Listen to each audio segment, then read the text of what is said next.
Hey everyone, it's the Sith Justice Warriors coming at you today with Darth Sirius as my co-host. How's it going, fan? It's going. I'm getting killed this week in fantasy, by the way. Yeah, who are you playing, by the way? You. No, but that's bad because I'm the schmuck that forgot that Tampa Bay was playing Thursday, and I had Chris Godwin as my flex, and he was just sitting there with his thumb up his ass, giving me a big goose egg, and I was like, "Oh crap!" But what's worse is that despite you having a big goose egg and all my players pretty much playing, I'm just going to lose spectacularly. So I don't know if that's better or worse. Hmm, Hmm. But that's not what everyone joins us for. They join no. us for entertainment. So I think there's been some Doctor Strange into the multiverse of madness articles. So why don't you take it away? Yeah. On the subject of Doctor Strange, it seems that it's been confirmed that Doctor Strange will be making a cameo in Spider-Man 3, which to me makes a lot of sense because Doctor Strange is going to bring in the multiverse, and then Spider-Man's going to bring in the Spider-Verse. So it'll be a really great segue.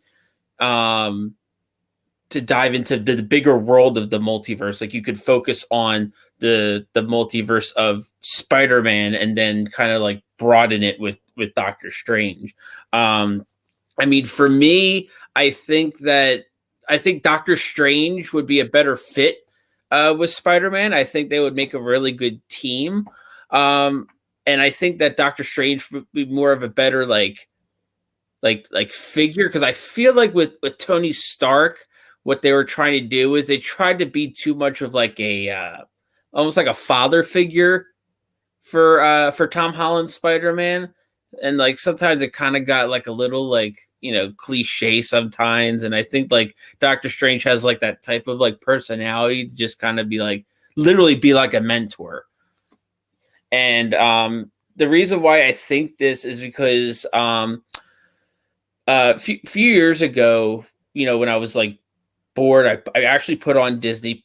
I think it was Disney XD or one of those that has those Marvel animated series, and there was a show called Spider-Man Web Warriors, and there was a particular episode where Doctor Strange and Dormammu were having like a fight, and basically Dormammu was trying to capture Cloak from Cloak and Dagger in order to control Doctor Strange, and with all that tussle, every Dormammu managed to control Cloak and Doctor Strange, but they weren't able to control Spider Man and Dagger.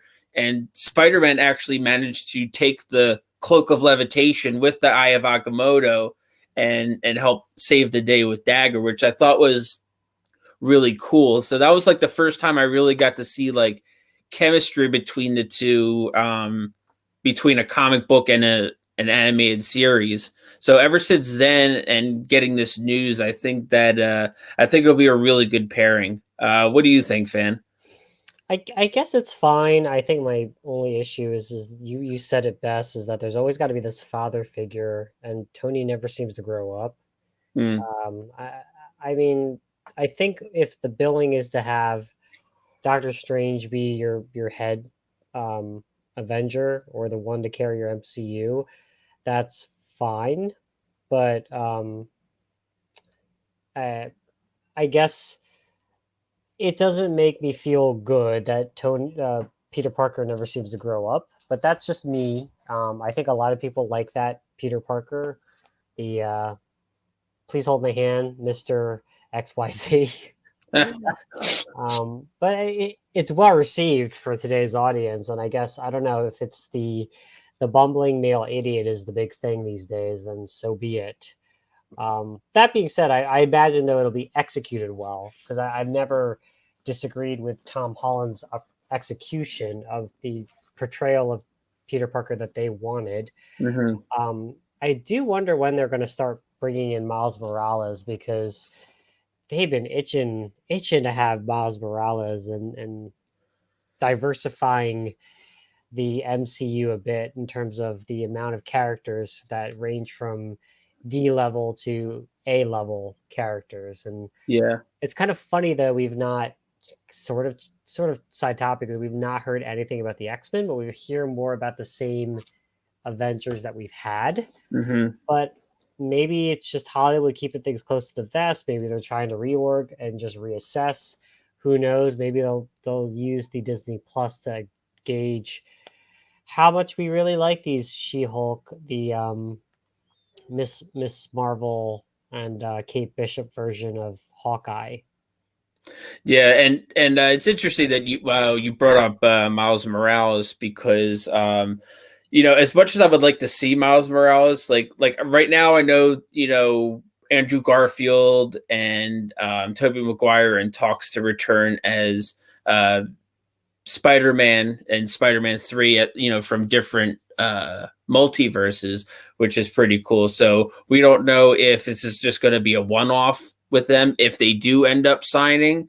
But if they do end up appearing or like have like significant screen time, I think introducing Miles Morales might like having those two might take that away a little bit. Like if you're going to introduce somebody like Miles Morales, I would like it to actually be, like on its own rather than having it being like overshadowed by like people returning, because especially with Spider-Man Into the Spider-Verse, which was a absolutely fantastic animated film. It was really cool to see, Miles Morales on the big screen. And I think if they're smart, like I would, keep Tom Holland, keep Maguire and Garfield if they do end up signing, and then maybe have like a little teaser of Miles Morales, like maybe like a mid or post credit scene, kind of like how do you remember when the Spider-Man game came out for the PS4? Mm-hmm. And they had a gameplay when they revealed it. It had like a 15-minute gameplay, and then after that, it showed like a subtle hint that Miles Morales was there. Like you hear somebody yell, "Hey, Miles, you coming?" And then he turns around, and then it ends like the demo.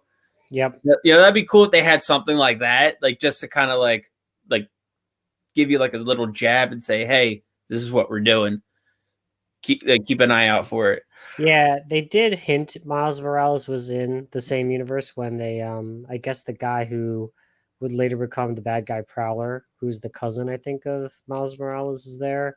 So I just imagine not only we're gonna have the possibility of the Tobey Maguire, Andrew Garfield, Tom Holland reunion of Spider-Man, but we're also going to be introduced to Miles Morales. It's like the perfect time, to do that. Hmm. Absolutely. Now, speaking of perfect time, I know you had a something to share as far as Avengers 5. Yeah, so there was an article, um, these are rumors, but this article from Showbiz Cheat Sheet where the headline is Avengers 5 will reportedly feature Chadwick Boseman's Black Panther replacement and these other MCU characters. I'm not going to go word for word, but basically they talk about how Chadwick Boseman's untimely passing. This is the time to replace Black Panther, and there always was this rumor that it was going to be Shuri. And given that Shuri sort of fits the Ironheart mold of female replacing the the place of a character, and she's very smart, scientist, yada yada yada. The rumor was that they would do Black Panther 2 or 3, where T'Challa would be full time king of Wakanda, and then he just designates his Black Panther to Shuri. And I guess I always thought Marvel sort of knew about his illness, but apparently no one knew. And I guess they were just wanting to have him sort of be like a Tony, where he just pops up, hey, hey, hey, King, Wakanda, King Wakanda. But Shuri does all the ass kicking, so to speak. And so it's been a rumored thing. And there was also, not that it's in this article, there was also the rumor that Chadwick Boseman was actually not happy about that direction. Similar way to how Thor, their idea that Thor would be pushed aside for Jane Foster Thor, that there was a little bit of tension, but again, that's all rumor as well. Uh, I mean, what do you think? Is it too soon, or should we just have Shuri be her own character? Are they actually going to have Chadwick Boseman's T'Challa be dead? Where do you think this goes? Because this could go so many directions. Yeah, before I give my thought, I just do have like a little side comment about Chris Hemsworth, because I mean, for me personally, I think he had every right to be upset, especially when Natalie Portman said that she didn't want to do it Hmm. anymore, and then all of a sudden, like, here she is, and now it's like, oh, we're gonna make you the new Thor. Oh, okay, yeah, I'll do it again. So it's kind of like you didn't want to do it, but now you do, and it's like, okay, what now? So anyway, before I go off on a tangent, as far as Black Panther goes, here's the thing. Marvel is very fortunate because, it's been said for a long time now that the MCU is finally getting ready to divert to the multiverse, time travel. They already touched on the time travel in Avengers Endgame. For those of you who have watched Agents of Shield, they were meddling in time travel, and also even reference the quantum realm as well. So I know the next Ant-Man is going to be a very crucial part in terms of the time travel. So it's easy to do stuff like this. I'll tell you this, like, it's easy for them to do it because, you know whatever they do with T'Challa, whether whoever his replacement is, I think Shuri would do a really good job. I always saw her as like an Ironheart character, and at the same time, by her being Ironheart, like she could essentially she could essentially replace two characters just because of her intellect. Kind of like on the level of Stark, and being very experienced in vibranium technology. I could see her as both, like, as a face for the Black Panther side, and also on the Iron Man side. But is if they do go with replacing anybody else, um personally, I would say it's too soon. But at the same time, this is stuff you have to, like, because you didn't plan for this. I mean, something has to be done. I mean, like, stuff has been getting pushed out already for whatever reason. This whole COVID thing kind of took a turn for the worst in terms of delaying. So if they do end up delaying and actually resetting and saying, oh, maybe this is too soon, I don't know how it would affect the storyline, because we know, like, bits and pieces, but in terms of the role that Black Panther will play, I think that's going to determine if they can really do it without, like, a Chadwick replacement, or they could just go with Shuri. Yeah, did you have anything else to add to that? Like, do you think it's too soon? I think it's going to have to be addressed no matter what. It might just be addressed in Avengers 5. Again, I think the Avengers formula right now is a little bit. I feel like it needs to be refreshed, so to speak. I'm again my excitement's been struggling a little bit, and I it really needs to do something to really spice it up. So I'm hoping that they figure it out and use this time out to do so instead of rushing things through. Yeah. Um, I, it does make me miss, which we didn't actually talk about, is that New York Comic Con would have been today.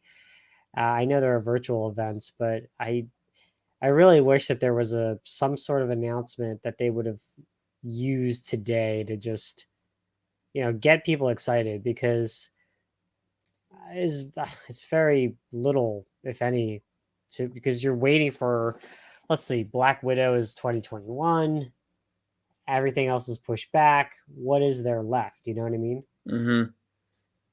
Yeah, and like I said, like for me personally, I think it's a hair too soon for to replace Chadwick Boseman. But like I said, because of the whole time travel, multiverse, everything, if they were to do it, it would be easy to do.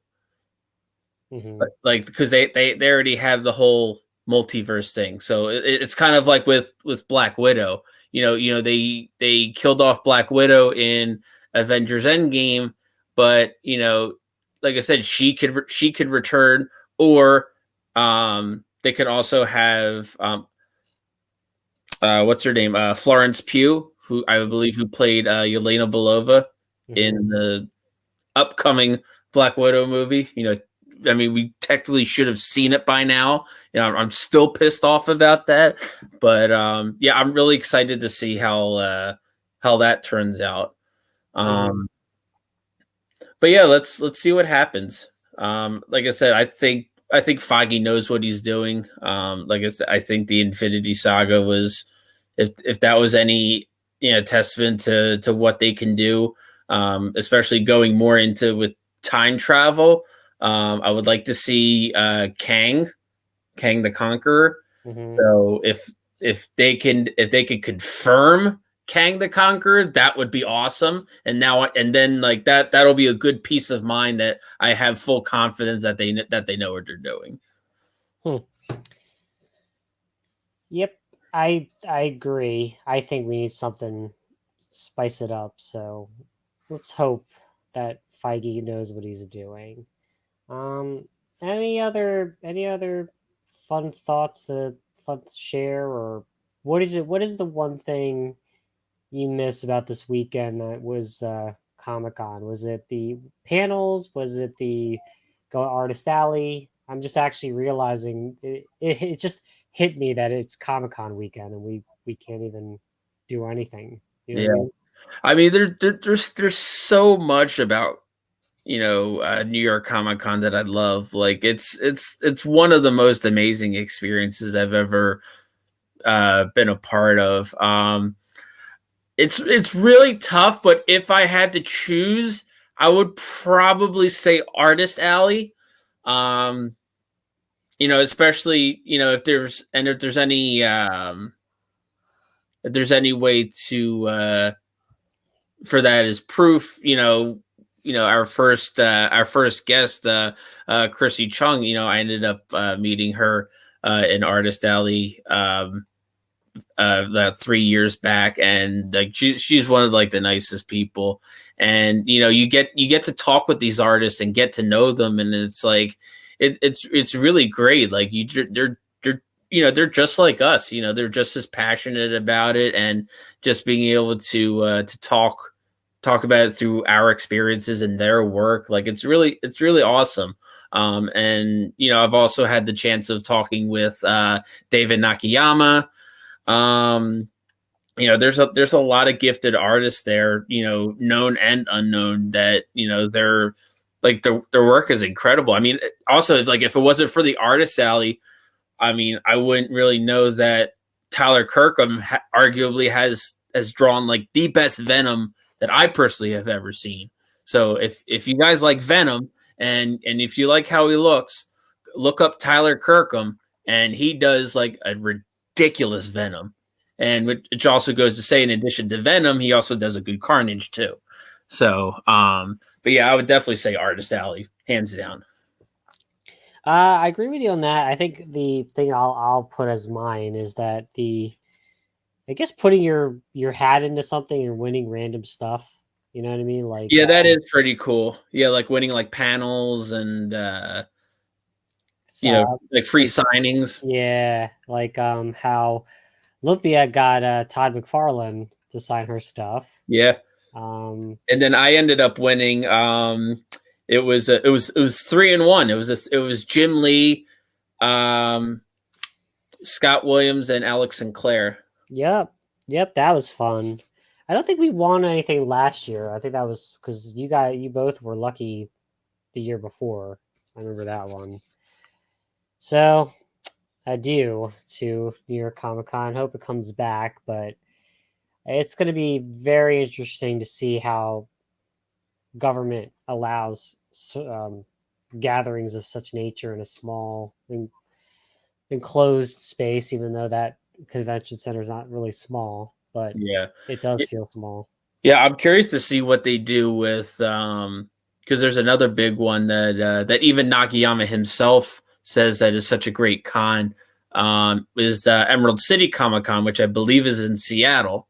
So I would like to pay closer attention to that and see what's going on with cons going into the 2021 season, because I would very much love to experience Emerald City, especially when Nakayama said that it's an artist convention, there's a lot of like artists that that really like showcase their work. You know how like there's like certain cons where it's like you could just tell by the environment that it's like primarily anime or primarily like shows. Like Comic-Con was like a really good balance, but at the same time it really did the artist justice. And I think Emerald City is Emerald City Comic-Con is pretty much does the same thing. So if we're able to go, I would very much like to check that out. Well, it would be that's downtown Seattle, and considering what has gone down in Seattle, probably good we didn't go this year. Oh man, just keep. Well, normally, the Emerald City Comic Con is like usually like around like end of March, right? Yeah, but I think it would have been end of March, and I think that was before the lockdowns anyway. But then, no, I think they canceled Emerald City Comic Con Yeah, anyway. But yeah, they did. Yeah, it's Because our lockdown was March 15th, I believe. yeah. Then it would have canceled Emerald City Comic Con. Yeah, what a shame. Sucks. It really sucks. We need to get back. We need to get back to this state of normalcy at some point. I mean, we're getting there, but then it's like we talk about stuff like Comic Cons and stuff, and it's like I lose my shit again. Oh, yeah. I guess then we'll end it there. I don't know, sort of nostalgic thoughts, and hopefully we get a little more normalcy to give you guys more content, because I feel I must admit the entertainment podcasts outside of our Keanu love, because if Lupia was here, she'd be talking about the panel that she watched the Keanu Berserker comic one, but we'll let her give her thoughts on that maybe in a couple days or so when she feels better. So that being said, if you like our content, please like, comment, and subscribe. Hit the bell for notifications. Please reach out to us at our Twitter handle at Justice Sith. Also, we are on popular podcasts like Spotify if you miss us live on YouTube. But so till then, see you on the Sith side.